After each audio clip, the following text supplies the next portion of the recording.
Salut à tous, c'est la reprise du championnat là, ce week-end, enfin en tout cas pour la France et l'Angleterre. Donc de retour, nouvelle saison. Je vous rappelle que si vous n'avez toujours pas de compte sur BetClick, si je vous parraine et que vous prenez mon code parrainage qui s'affiche en bas à gauche, Maxime KRCZ, votre premier pari de 60€ est remboursé s'il est perdant, au lieu de 50€. Donc ça vous offre 10€ en plus pour parier sans prendre de risque, totalement remboursé si vous perdez. Et là, comme ça va être les vacances pour moi, je sais pas si j'aurai le temps de faire d'autres vidéos pour les 2 semaines qui arrivent. Donc vous pouvez toujours m'ajouter sur Snapchat, Maxime Prono. J'essaierai d'analyser quelques matchs pour au moins vous proposer un pari ou deux pour les 2 semaines qui arrivent. Donc voilà, on va se concentrer maintenant sur les matchs et je vais vous proposer 5 combis avec un petit fun à jouer pour ce week-end. Alors tout d'abord, le combi safe numéro 1. Alors il y a Newcastle qui accueille Tottenham. La préparation était un petit peu moyenne pour Newcastle, une victoire, 2 nuls, 2 défaites. Plutôt bonne pour Tottenham, même très bonne, avec une victoire 4-1 à l'AS Rome et 1-0 contre l'AC Milan. Donc Tottenham là, qui est monté en puissance au fur et à mesure, qui a fait une très bonne saison dernière et qui devrait bien commencer cette année face à une équipe de Newcastle un petit peu fragile. Même s'ils sont à l'extérieur, je vois bien Tottenham aller s'imposer pour bien commencer sa saison cote à 2. Avec ça, il y a la Super Coupe en Allemagne. Francfort qui joue contre le Bayern de Munich. Francfort catastrophique dans sa préparation. Ils ont vraiment pas été fameux, ils ont rien montré du tout. Le Bayern en face, c'est le gros Bayern, il n'y a rien à dire à ce niveau-là. Même si la préparation, ils ont fait des résultats parfois un peu moyens en faisant tourner un peu l'effectif. Le Bayern reste au-dessus et je les vois gagner par plus d'un but d'écart, donc 1,90. Ce qui fait un premier safe à 3,80, plutôt une bonne confiance là-dessus. Le deuxième pari, il y a Manchester United qui accueille Leicester en Angleterre. Alors Manchester United et Leicester, les deux équipes ont fait des préparations plutôt moyennes. À domicile en tout cas, Manchester United, peu importe les matchs, ils n'ont jamais perdu face à Leicester. Là ils vont être devant leur public, ils vont avoir à cœur de bien commencer cette saison. Donc je les vois bien s'imposer face à Leicester devant leurs supporters, 1,48. De l'autre côté, Liverpool qui accueille West Ham. Liverpool qui a fait une excellente saison l'année dernière, candidate pour le titre cette année. Ils ont fait une grosse préparation avec une victoire 2-1 contre Manchester City, 4-1 contre Manchester United, 5-0 contre Naples. Enfin, voilà, Liverpool vraiment costaud. Donc je les vois gagner par plus d'un but d'écart, cote à 1,52. Ce qui fait un deuxième safe à 2,25, bonne confiance là-dessus aussi. Ensuite, on a Marseille contre Toulouse en France. Donc Marseille, mauvaise préparation, une victoire, 2 nuls pour 4 défaites. Ils encaissent énormément de buts, même s'ils arrivent quand même à en marquer quelques-uns. Toulouse qui a fait une préparation moyenne, mais pas si dégueulasse que ça. Marseille à domicile, je ne sais pas si je les vois perdre. Toulouse peut accrocher quelque chose dans tous les cas. Je vois bien les deux équipes marquent. L'OM qui est en méforme et qui se prend beaucoup de buts.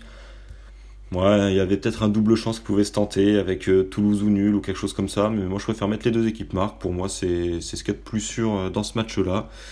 Et de l'autre côté, Wolverhampton contre Everton. Alors, Wolverhampton a survolé la Championship l'an dernier, premier et donc là promu du coup en Première Ligue. Ils ont réalisé une préparation plutôt correcte quand même par rapport à Everton qui ont réalisé une préparation un peu moyenne, puis leur saison de l'année dernière n'était pas exceptionnelle non plus. Donc moi je vois bien une victoire de Wolverhampton, le promu là qui se lance bien dans la compétition à domicile, cote à 2,20, ce qui fait un petit combi à 3,96, plutôt une belle cote, confiance assez correcte quand même sur ce pari-là.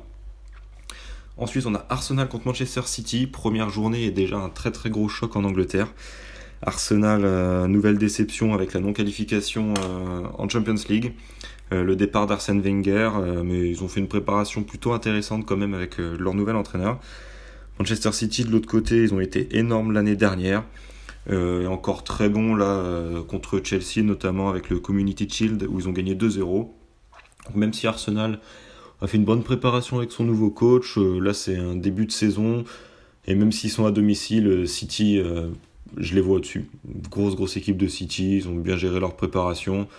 Et ils vont commencer, je pense, sur les chapeaux de roue comme l'année dernière pour directement montrer de quoi ils sont capables dans ce choc face à leurs concurrents directs. Même si Arsenal, là, concurrent direct pour le podium, je ne sais pas trop. En tout cas, ça fait un quatrième combi avec une cote à 2,78. Confiance correcte là-dessus aussi. Ensuite, on a un cinquième combi. Ça se passe en France cette fois-ci avec Saint-Étienne qui accueille Guingamp. Saint-Étienne, ils ont fait l'année dernière une bonne deuxième partie de saison. Ils sont bien remontés au classement. Là, ils ont fait une bonne préparation. Donc, je les vois bien commencer le championnat là, à domicile face à un Guingamp, cote à 1,78. De l'autre côté, Bordeaux, ils ont fait pareil que Saint-Étienne, une très belle remontée en deuxième partie de saison. Ils ont fini 6e pour se qualifier pour les barrages de l'Europa League. Là, ils ont fait une bonne préparation. Ils ont bien géré leur premier tour de qualification pour l'Europa League. Ils sont qualifiés en gagnant au match aller et au match retour. Donc Bordeaux plutôt en forme et en confiance, à domicile, qui devrait s'imposer pour moi face à Strasbourg, cote à 1,75, ce qui fait un cinquième combi avec une cote à 3,12. Plus petite confiance que pour les 4 premiers combis, parce que bon, ça reste le championnat français. Le championnat français, on sait que c'est un peu moins constant que les autres, et donc on verra. Pour moi, le cinquième combi, c'est ça, mise un peu plus faible là-dessus. Et enfin, petit combi fun à faire, avec Huddersfield qui accueille Chelsea. Alors, Huddersfield, ils ont fait une bonne préparation en étant assez solides quand même. Ils n'ont pas joué contre des super grosses équipes, mais ils se sont bien débrouillés. Chelsea, de l'autre côté, pas très rassurante. Ils ont déçu la saison passée en se qualifiant pas en Champions League. Préparation moyenne pour Chelsea. Donc là, à l'extérieur, je vois bien Chelsea en difficulté. Huddersfield en confiance face à ses supporters, peut-être accrocher un nul. Donc là, voilà, petite mise, c'est un fun. Petit match nul à tenter entre Huddersfield et Chelsea. Je vois pas Huddersfield s'imposer. Donc là, un double chance Huddersfield nul, ça vaut pas le coup. C'est soit match nul ou soit Chelsea pour moi. Mais quitte à tenter un petit peu, autant mettre le nul. Alors en tout cas, je vous le rappelle quand même, c'est début de championnat, première journée, les matchs de préparation, voilà, les équipes ont quand même un peu fait tourner, les entraîneurs ont parfois tenté d'autres types d'effectifs, d'autres formations. Donc bon, les formations, faut les prendre en compte, ça veut pas forcément tout dire, c'est un début de championnat. Jouez pas votre vie là-dessus. Au bout de quelques journées, là, on va commencer à avoir une constance, des équilibres qui vont commencer à se faire dans les effectifs, notamment avec les effectifs qui peuvent encore changer avec le mercato là au mois d'août. Donc voilà, on va prendre le mois d'août tranquillement, faire des petites mises. On verra le bilan fin août, ce que ça donne. Je ferai un petit bilan des paris, voir ce que ça a donné. À partir de septembre, je pense que ça sera un peu plus constant au niveau des analyses et on devrait avoir un peu moins de surprises d'ici le mois prochain. En tout cas, bon week-end à tous, bonnes vacances pour ceux qui sont en vacances et puis n'hésitez pas à me suivre sur Snap, j'essaierai de poster des petits pronos parce que là, pendant les 2 semaines, j'aurai pas du tout le temps de faire des vidéos. Allez, ciao!